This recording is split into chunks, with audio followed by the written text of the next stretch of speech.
When I inherited the land from my father, I never thought I'd end up fighting a homeowners association over it.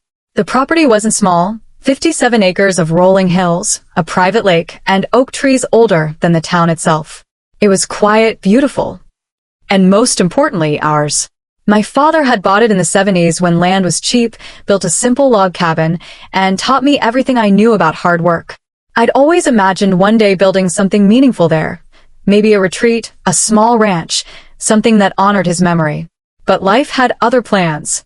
After my father passed, I moved away for work, leaving the land in trust and paying taxes every year like clockwork. When I came back almost a decade later, the world had changed. The little town I remembered had turned into a sprawling suburban maze of developments, shopping centers, and chain restaurants. Where we used to have hayfields, there were Starbucks and nail salons. And right next to my property, a brand new gated community had sprung up, Maple Hollow Estates. I didn't think much of it until one morning when I drove up the old gravel road and found something that nearly stopped my heart. There were buildings, 28 of them, half finished, lined up like soldiers across my family's land. Construction equipment, concrete trucks, and bright orange vests filled the space where my father's old barn used to be. A giant banner hung from the fencing that read, "Future site of Maple Hollow Phase 2, luxury condos from the mid-$500s." At first, I thought I had taken a wrong turn. Then I saw the oak tree, the one my father carved our initials into when I was 10, standing right behind the construction zone, surrounded by dirt and rebar. My stomach dropped. I parked, stormed out of the truck, and flagged down the nearest worker. "Excuse me, what the hell is going on here?" The man looked up from his clipboard, squinting at me. "You're not supposed to be here, sir. This is a private site." "Private?" I snapped. "This is my land." He looked nervous. "You'll have to talk to the site supervisor." The supervisor turned out to be a man named Rick, wearing a reflective vest and a permanent smirk. "You must be the guy holding up the paperwork," he said, offering a hand I didn't take. "You're about a month late. We've already poured foundations on half the units." I stared at him, dumbfounded. "You built on private property, without permission. You're trespassing." Rick laughed. "Sir, the land was approved for development by the Homeowners Association. You can take it up with them if you have a complaint." That's when it hit me. The HOA, the same one from Maple Hollow Estates next door, had somehow claimed authority over my land. But how? I hadn't sold it, leased it, or signed a damn thing. I spent the next 2 hours digging through the county records office, and what I found made my blood boil. The HOA president, a woman named Karen Lowe, had filed paperwork a year earlier claiming that my parcel had been absorbed into their development zone. They'd used a forged signature, mine, and presented fraudulent documents to the county zoning board. Somehow, the application had been approved. I called Karen immediately. She answered on the second ring, her voice dripping with false sweetness. "Oh, Mr. Hale. So glad you called. I was hoping we could discuss this in a civilized manner." "Civilized?" I barked. "You built 28 condos on my land without permission." She sighed dramatically. "The land was unused for years. We assumed you had abandoned it. The community voted to repurpose it. You'll be compensated, of course." "Compensated?" I repeated. "You forged documents, stole my property, and now you're building on it." "Well," she said, her tone sharpening, "the project's nearly complete. Stopping construction now would hurt dozens of families who've already bought units. Let's be reasonable, shall we?" I hung up before I said something I'd regret. Reasonable wasn't going to cut it. The next week was a blur of lawyers, meetings, and sleepless nights. My attorney, a sharp guy named Miguel, couldn't believe what he saw. "They don't have a legal leg to stand on," he said. "But undoing it is going to take months. Maybe years." "I don't have years," I said. "They're pouring concrete on my father's land." "Then," Miguel said slowly, "you need to remind them whose name is on the deed." That's when I got the idea. I didn't go to the media, didn't start a lawsuit right away. I went to the local building commission, zoning department, and fire safety bureau. I filed complaints, all backed with legitimate proof. Land surveys, ownership records, and the original title deed. The next step was simple: wait for the inevitable cease and desist order. But while the paperwork crawled through the system, I had another plan brewing. See, The HOA thought they owned the property now, but legally they didn't. Every nail, every wall, every concrete slab they built belonged to me. And if I wanted to demolish it, there wasn't a single thing they could do about it. I called up my old friend, Tyler, who ran a demolition company. "You still got those big toys?" I asked. "You mean the excavators?" he said, laughing. "Sure. What are we knocking down?" "About 28 illegal condos," I said. There was a long pause. "You're kidding." "I'm not." By Friday morning, the plan was set. I had a temporary court injunction proving the land was mine and that any continued construction was illegal. And at 7 a.m., 3 massive demolition trucks rolled up the old gravel road, their engines growling like thunder. When we arrived, the workers were already there, confused by the sight of the convoy. Rick came running out of one of the units, waving his arms. "Whoa, whoa, whoa. What do you think you're doing?" "Taking back my property," I said calmly, handing him the court order. "You're trespassing. You have 30 minutes to clear out." He stammered. "You can't just—" "I can," I said, stepping closer. "And I will." By 8 a.m., the first excavator clawed into the side of the nearest condo. Wood splintered, glass shattered, and dust filled the air. The workers scattered like ants. Karen arrived minutes later in a BMW, screeching to a halt on the dirt road. She jumped out, heels sinking into the mud. "Stop this immediately," she shrieked. "You're destroying our property." "No," I said, turning to face her. "In destroying mine." She waved a stack of papers. "You'll be sued for millions." I smiled. "You might want to read page 2 of the injunction. You forged my signature, Karen. You'll be lucky if you're not behind bars by next week."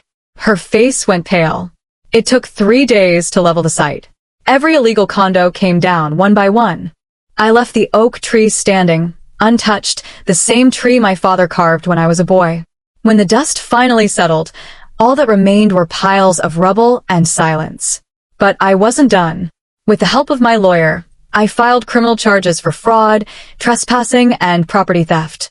The county sheriff's office launched an investigation, and within a month, the HOA's development committee was facing indictments.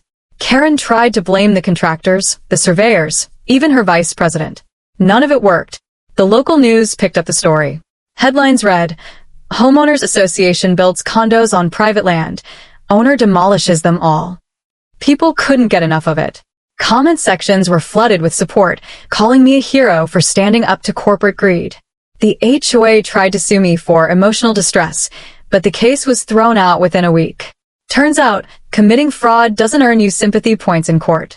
Once the dust settled, literally and legally, I sat on the edge of the old property, looking at the empty field where the condos once stood. Tyler joined me, handing over a cold beer. "You sure you don't want to rebuild something here?" he asked. I looked out at the horizon, where the sun was setting behind the hills. "Eventually," I said. "But not condos. This land deserves better." He nodded. "Your dad would have been proud." I smiled. "Yeah, I think he would." Over the next few months, I turned the property into something new, a nature reserve, dedicated in my father's name. Trails wound through the oak trees, benches overlook the lake, and a small cabin stood where our old one used to be. I even put up a sign at the entrance. "Hail Preserve, private property. Respect the land." Sometimes, on quiet mornings, I'd see people walking the trails, breathing in the peace that had almost been stolen.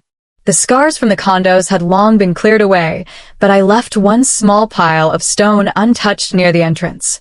A reminder. Not all battles are fought in courtrooms or on paper. Some are fought with conviction, a bulldozer, and the courage to say, "No, you don't get to take what's mine." And every time I see the morning light hit that oak tree, I remember the lesson my father taught me long ago. Land isn't just dirt, son. It's history.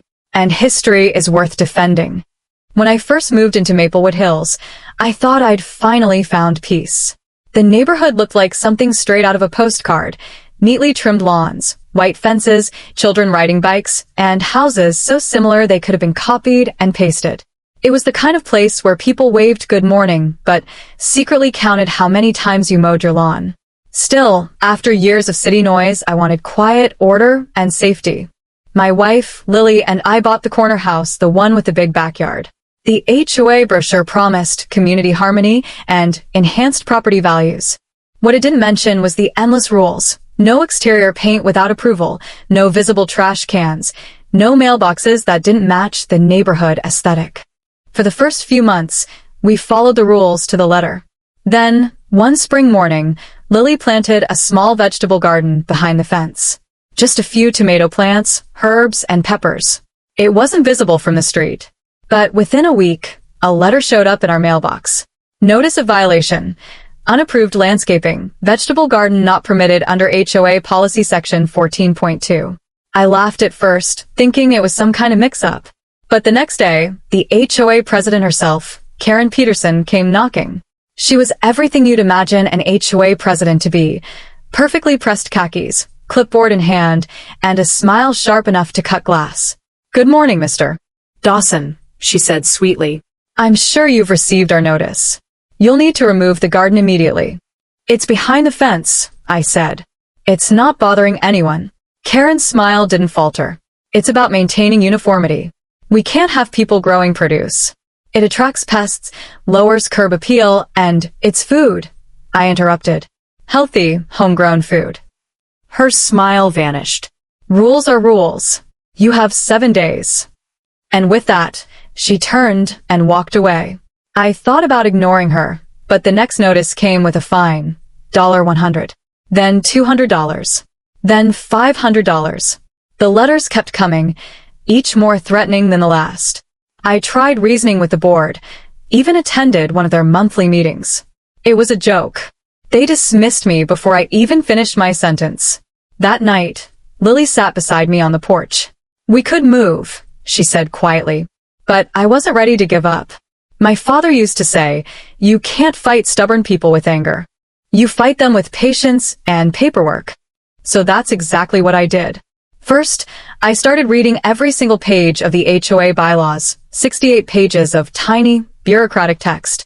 Buried deep in section 22, I found something interesting. Home-based businesses were allowed, as long as they were non-disruptive and did not alter the residential nature of the property. That's when it hit me. If my garden couldn't exist as landscaping, maybe it could exist as a business. The next day, I registered an LLC called Green Haven Herbs and filed it as a home-based agricultural microbusiness. I listed my backyard as the production site for culinary herbs and ornamental plants. Legally, I was now operating under a completely different rule set, one the HOA couldn't touch without violating state business laws. Then I went all in. I expanded the garden, added raised beds, compost bins, and a small greenhouse. I built wooden signs that read Green Haven Herbs, locally grown, naturally fresh. Every Saturday morning, I set up a little stand near my driveway and sold potted herbs and spices, basil, rosemary, thyme, mint. At first, it was just neighbors dropping by out of curiosity. But within a few weeks, local restaurants started buying from me. A few food bloggers posted about my garden-to-table herbs, and suddenly, my driveway was full every weekend. Karen lost her mind.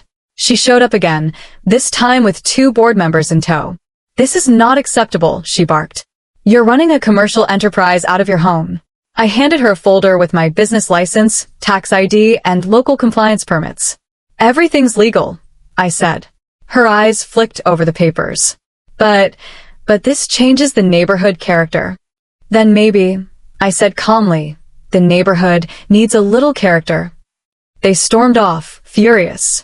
The next week, I got another letter. The HOA was now fining me for excessive foot traffic and unauthorized signage. I sent them copies of the state small business code and reminded them that they had no jurisdiction over licensed commerce. When that didn't work, they tried intimidation, parking their cars near my driveway, photographing customers, and even calling code enforcement. But every time, the city officials sided with me. My permits were airtight. Months passed. The fines piled up, but I refused to pay. I had evidence that the HOA was overstepping. So, I gathered every letter, every email, every threat, and handed it to my lawyer. His name was Mark Wilkes, a friend of my brother's who loved nothing more than taking down overzealous HOAs. "Oh, this is going to be fun," he said, grinning as he flipped through the folder. He filed a lawsuit for harassment, unlawful fines, and interference with lawful business operations. The case gained traction fast. Local news outlets picked it up, and suddenly, I was the guy who took on the HOA for his garden. Karen hated it. For everything from hanging holiday lights to having the wrong mailbox color. My story gave them courage. One evening, after the lawsuit was filed, I heard a knock at the door. It was Karen. This time, her voice wasn't smug, it was trembling. "Can we talk?" she asked. I stepped onto the porch, crossing my arms. "Go ahead." She sighed, her composure cracking. "Look, this has gotten out of hand. The board's under pressure. The media attention. It's bad for everyone. Maybe we can make this go away quietly." "By quietly, you mean drop the lawsuit?" I said. "Yes. We'll remove the fines. Just end it." I shook my head. "No. You don't get to break rules and walk away when you're caught. You've bullied people for years. It's time someone held you accountable." Her lips tightened. "You'll regret this." She turned and walked into the night. But I didn't regret it. The court date came 3 months later. My lawyer presented everything: emails, recordings, witness statements from neighbors who had also been harassed. The judge was unimpressed with the HOA's defense. When it was over, the HOA was ordered to pay $75,000 in damages and refund every illegal fine they'd ever issued to homeowners in the community. Karen was removed from her position. The day the verdict came down, the neighborhood felt different, lighter somehow. People were smiling. Some even brought flowers from their own backyards and left them at our gate in support. But the story didn't end there. With the settlement money, I expanded Green Haven Herbs into a full-fledged business. I bought a nearby plot of land, ironically, one that used to be managed by the same HOA, and built a greenhouse complex. We started producing organic herb kits for schools and local stores. Within a year, I was employing half a dozen people and supplying fresh herbs across the county. Every time I saw our label in a local market, I thought back to that first letter from the HOA, the one that called my garden a violation. Funny how life works. A few months after the lawsuit, Karen moved out of Maplewood Hills. The new HOA president was a kind woman named Trina, who actually believed in community. Under her, the rules softened. People painted their doors bright colors. Kids played soccer in the cul-de-sac without parents panicking about lawn damage. And yes, several new gardens appeared behind fences all over the neighborhood. One afternoon, I was tending to the basil when a car pulled up. An elderly man stepped out, holding a small pot of lavender. "You're the garden guy, right?" he asked. "That's me." He smiled. "I used to grow these with my wife. Haven't in years. But I saw what you did here. It gave me hope. Maybe I'll start again." I handed him a tray of herbs on the house. "That's what it's all about." He smiled, eyes misty, and drove away.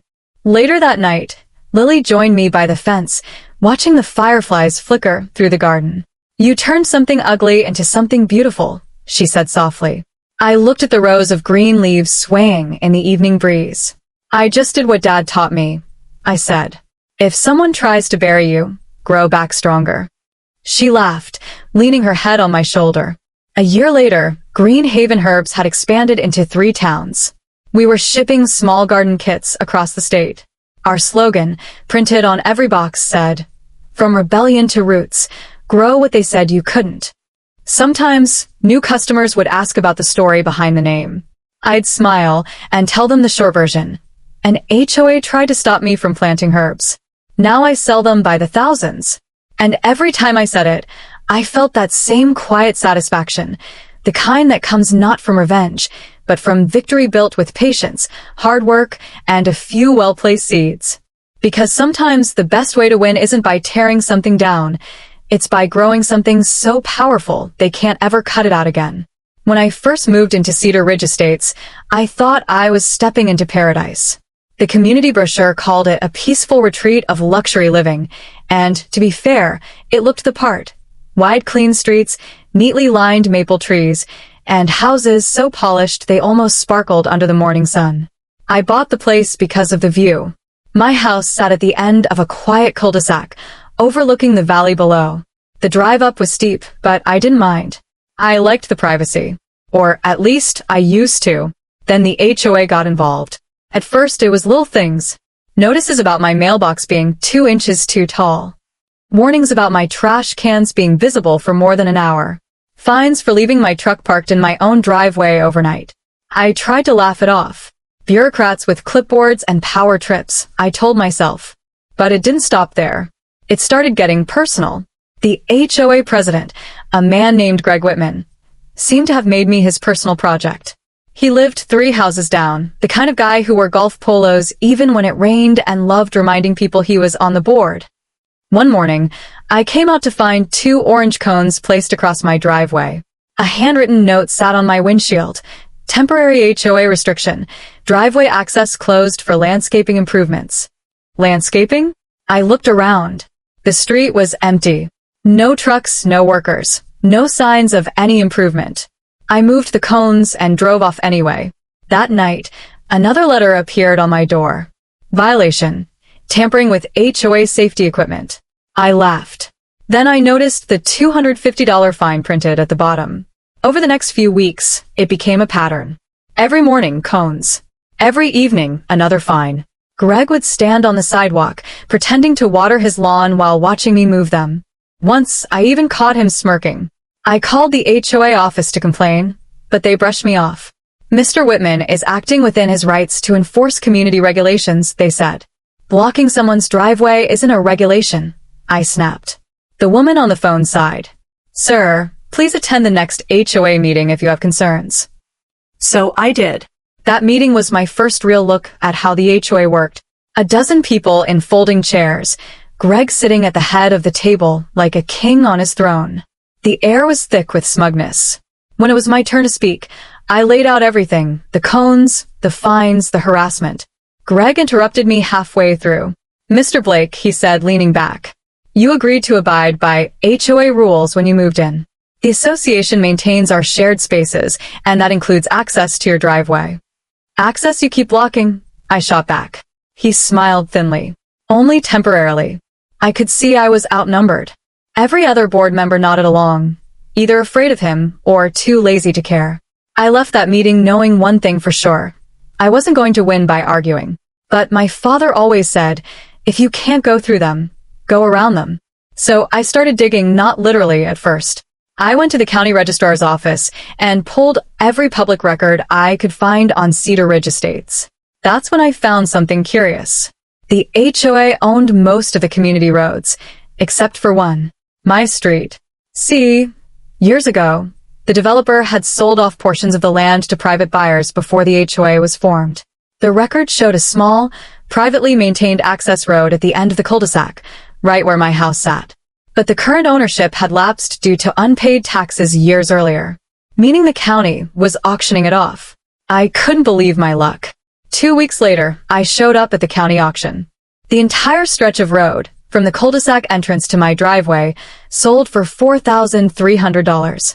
I signed the paperwork on the spot. By the following week, I was the legal owner of the very street Greg had been using to harass me. I didn't tell anyone right away. Instead, I waited. The cones kept appearing. The fines kept coming. Greg was relentless. Finally, one morning, I decided it was time.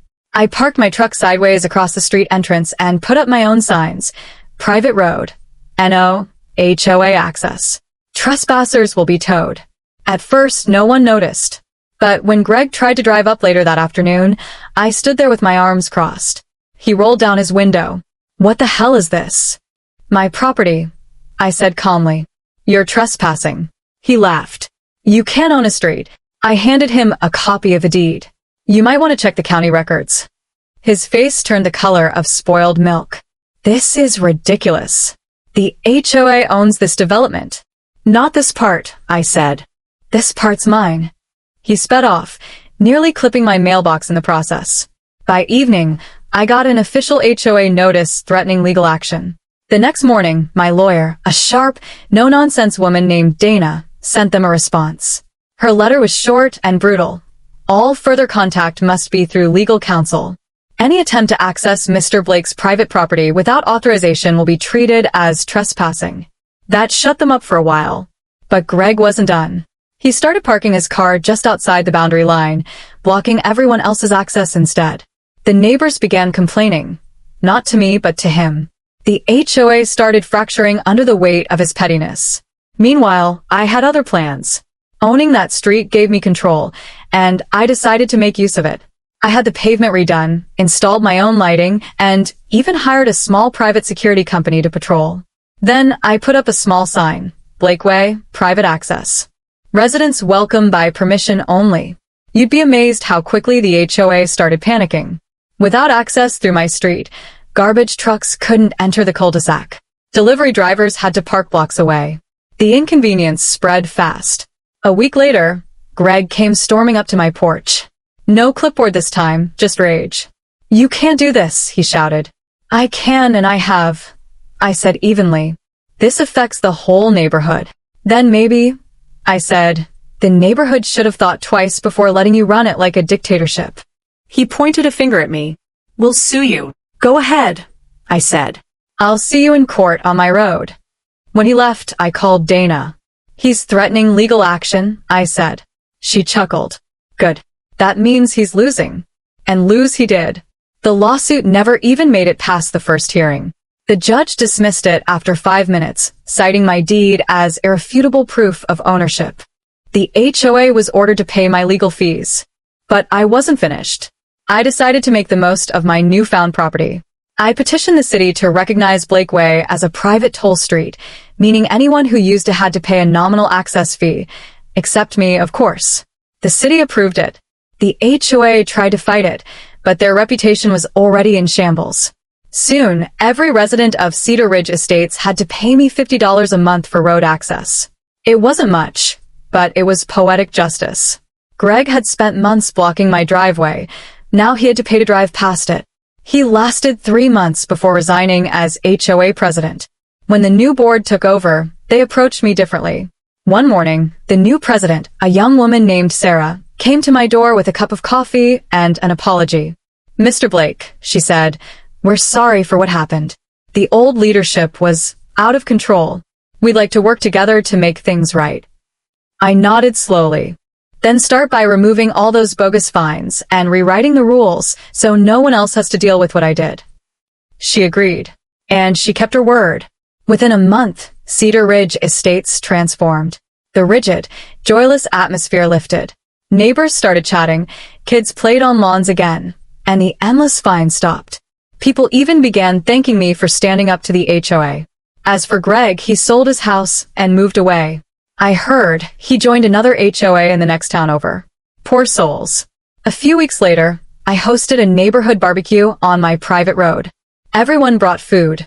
Laughter filled the air, and for the first time since I'd moved in, it actually felt like a community. Sarah raised a toast halfway through the evening. "To Mr. Blake," she said, "for reminding us that a neighborhood isn't about control, it's about respect." The crowd cheered. I smiled, looking around at the families, the food, the laughter, all on the very street they once tried to use against me. Later, when the sun went down and the stars came out, I sat on my porch with a cold beer in hand. I looked at the freshly painted sign at the end of the road, Blakeway, private property, welcome home. And I couldn't help but grin. Because in the end, I didn't just win a fight with the HOA, I took back my peace, 1 square foot of asphalt at a time. When I bought my home in Maple Creek Estates, I thought I was finally settling down. After 20 years in construction, I wanted peace, a quiet neighborhood, a bit of land, and neighbors who minded their own business. Maple Creek looked perfect. Tree-lined streets, neatly painted mailboxes, and manicured lawns. The real estate agent mentioned the Homeowners Association only in passing. "They just handle maintenance," she'd said with a smile. Nothing to worry about. That was my first mistake. The second was parking my work truck in the driveway. It wasn't an eyesore. A clean silver Ford F-250 with my company logo on the door, Harrison and Sons Contracting. I ran a small business with my 2 nephews, doing everything from decks to full renovations. I needed the truck daily. But apparently, the HOA didn't share my appreciation for utility vehicles. 3 days after moving in, a letter appeared in my mailbox. Notice of violation. Commercial vehicle parked in residential driveway. Remove within 24 hours to avoid fines or towing. I shrugged it off. There was no street parking overnight, and my garage was too small. I figured I'd sort it out at the next HOA meeting. But when I came out the following morning, my truck was gone. At first, I thought it had been stolen. Then I saw the chalk marks on the driveway and the small orange tag stuck to my mailbox. Vehicle towed under HOA Regulation Section 12.4. I felt my blood pressure spike. My livelihood, my tools, materials, and contracts were all in that truck. I called the number on the tag. A bored voice answered. Premier Recovery Services. Yeah, I said, trying to stay calm. You've got my truck. F-250, silver. It was parked at 341 Maple Creek. Let me check, the woman said. I could hear typing. Yes, we towed that at 3:17 a.m. Release fee is $400 plus $60 per day storage. 3 in the morning? I snapped. You're kidding, sir. You'll need to pay in cash or certified funds. I hung up before I said something that would land me in jail. It took half a day to get my truck back and another 2 weeks to cool off. But the more I thought about it, the angrier I got. I'd worked my entire life for that truck. And some clipboard warrior had decided it didn't fit the community aesthetic. I went to the next HOA meeting, determined to set things straight. The board sat behind a long folding table, led by Eleanor Shaw, a retired banker who treated the HOA like her personal kingdom. Good evening, Mr. Harrison, she said, eyes cold. I understand you had an issue with vehicle compliance. Yeah, I said. You towed my work truck without warning. There was a notice, she replied smoothly. Our bylaws prohibit commercial vehicles from being visible. It disrupts uniformity. Uniformity, I said, incredulous. It's a truck, not a carnival ride. Her smile tightened. Rules are rules. You signed them when you moved in. I looked around the room. A few neighbors avoided eye contact. Others nodded along with her like sheep. I realized arguing wouldn't help. So I played the long game. First, I dug into the HOA's finances. County records showed they'd contracted a local towing company, Premier Recovery, for enforcement. Curious, I checked the business registry. It was a small outfit with 3 trucks, owned by a man named Larry Dempsey. Larry's Yelp reviews were terrible. Predatory towing, scams residents, charges double the legal rate. I kept reading until I found something interesting. A lien on his business property and a pending foreclosure notice. That was my opening. I called him the next day. Larry, name's Ben Harrison. I run a small contracting firm. I heard you're looking to sell. He hesitated. Who told you that? Doesn't matter, I said. What matters is I can pay cash. 2 weeks later, Premier Recovery Services was mine. I bought it outright, debts and all. The bank was thrilled to be rid of it. Larry looked relieved. I kept one of his drivers, a guy named Tony, and replaced the rest with my own crew. Then I filed new paperwork with the county, renaming it Harrison Recovery and Logistics. The HOA still thought they had a towing contract with Premier Recovery. They didn't notice that I now owned it. I waited for the right moment. The next violation letter came after I parked my truck in the same spot again. Eleanor must have thought she'd caught me slipping. That night, I saw a towing truck roll slowly up the hill, one of mine. I told my driver exactly what to do. He backed into my driveway, hooked the truck up halfway, and stopped. Then he knocked on my door. Hey, boss, he said loud enough for the security camera to catch it. You wanted the photo proof? Yep, I said, grinning. Make sure the HOA president gets a copy. He laughed and drove off, leaving the truck right where it was. The next morning, Eleanor came strutting down the street like she owned it. She stopped dead when she saw the truck still sitting there. Mr. Harrison, she said, hands on her hips. I gave clear notice.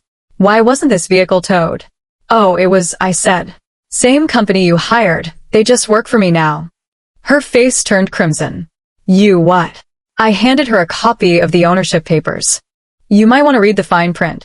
The HOA contract is with my company. You can't. This is unethical.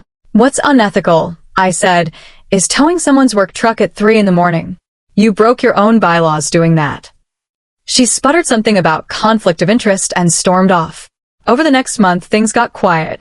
Too quiet. Then, at the following HOA meeting, the board voted to terminate their relationship with Premier Recovery. I smiled. That was step 2 of my plan.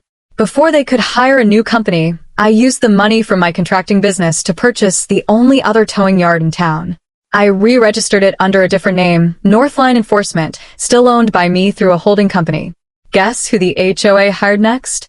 When the first complaint about unauthorized parking came in, my driver called me laughing. Then, they just asked us to tow your own truck again. Go ahead, I said. Hook it up and then unhook it.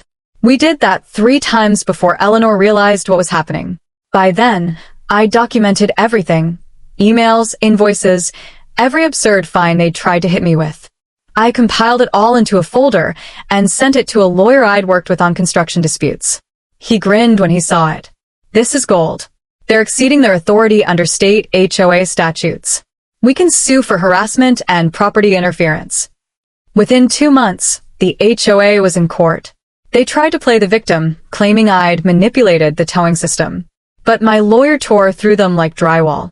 Your Honor, he said, holding up one of the HOA's violation letters, this board illegally ordered towing without proper due process. My client lawfully purchased the business enforcing those orders.